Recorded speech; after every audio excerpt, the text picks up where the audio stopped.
Hello guys.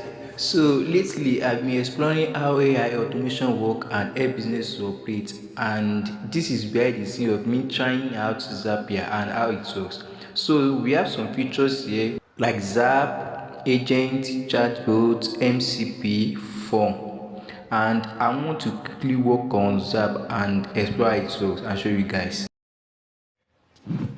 So this is how Zapier Zap look like, and what I want to automate, the task I want to automate is Google Form with email by Zapier. Now let's say for example I have a Google Form link and I send the link to someone to fill in the question. Let's say for example I want to collect their email, their address, what they want, and I decide to send the link to them. So the moment that person submit the form, then this second action will be the response they will get. Let's say for example someone submit their name, Gmail, and any other details. Then this second action, which is email by Zapier, they will receive a message on their email, which is hi, their name, thank you for reaching out to Teeohub Agency. We have successfully received your inquiry, something like that. So that is the task I automated here, and that it can be done on Zapier, which is Zapier Zap. Here it is.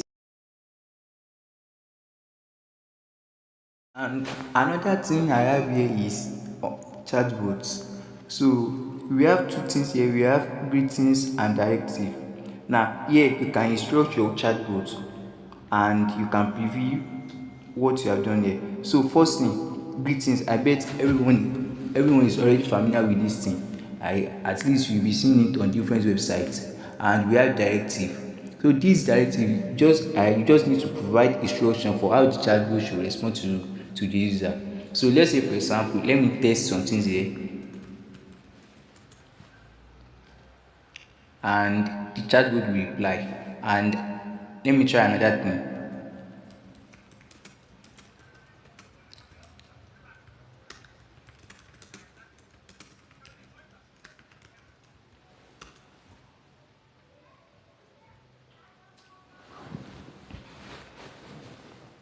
So we have another response, and all this thing is based on the directive, the command, the instruction I give the chat. So that is how Zapier work and my current knowledge for now.